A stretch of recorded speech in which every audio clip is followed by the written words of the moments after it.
नमस्कार साथियों, कैसे हैं आप सब। आज के इस लेक्चर में मैं आपको बताने वाला हूं कि CrPC की धारा 41, 41 और 41A क्या है, जिसका पालन नहीं करके गिरफ्तार करने वाले पुलिस अधिकारियों पर हाल ही में सुप्रीम कोर्ट नाराज हुआ है। एक्चुअली केस था सत्येंद्र कुमार अंतिल बनाम CBI का मामला, और इस मामले में सुप्रीम कोर्ट ने वापस से कुछ दिशा निर्देश जारी किए हैं।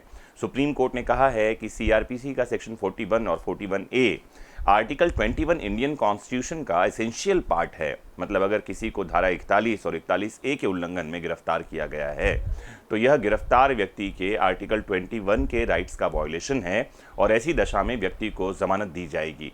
आइए समझते हैं पूरा ये मामला क्या था और सुप्रीम कोर्ट ने क्या दिशा निर्देश जारी किए हैं। तो सुप्रीम कोर्ट ने हाल ही में जारी किए गए एक वर्डिक्ट में सबऑर्डिनेट कोर्ट से कहा है कि अगर पुलिस अधिकारी क्रिमिनल प्रोसीजर कोड की धारा 41 और 41A के प्रावधानों का उल्लंघन करते हुए कोई गिरफ्तारियां करेगा तो उसकी अच्छे से खबर ली जाए।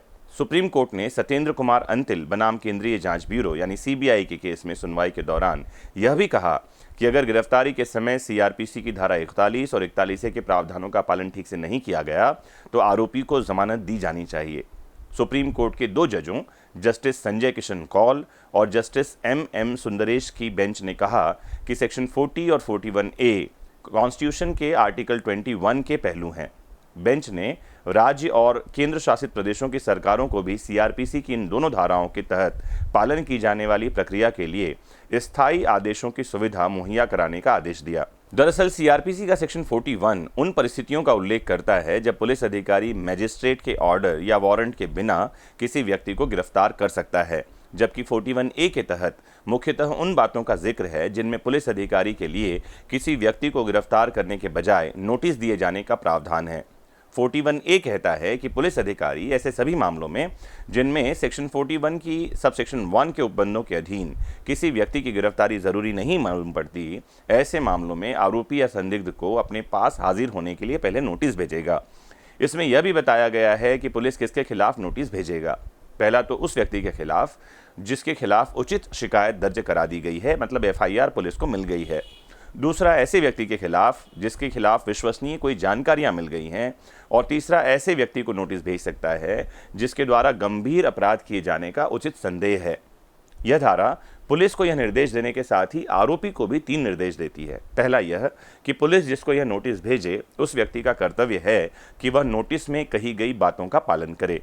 दूसरा यह कि अगर व्यक्ति नोटिस के निर्देशों का पालन करता है और पुलिस के सामने हाजिर होता है तब पुलिस उसे संबंधित शिकायत या संदेह के मामले में गिरफ्तार नहीं करेगी। हालांकि अगर पुलिस को लगे कि उसे गिरफ्तार करना जरूरी है तो वह लिखित में अपनी दलीलें देकर व्यक्ति को गिरफ्तार कर सकती है।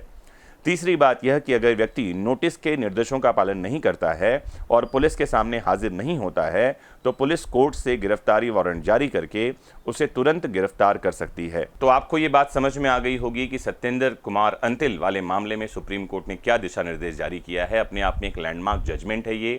सभी पुलिस वालों को तो धारा 41 और 41A को जानना ही चाहिए। अगर आप किसी एग्जाम की तैयारी कर रहे हैं या आप एडवोकेट हैं तो आपको तो इन धाराओं को बहुत अच्छे से जानना चाहिए। तो आज के लिए यहीं रुकते हैं, फिर जुड़ेंगे कानून के किसी जटिल प्रावधान को आसान शब्दों में समझने के लिए। जुड़े रहिए।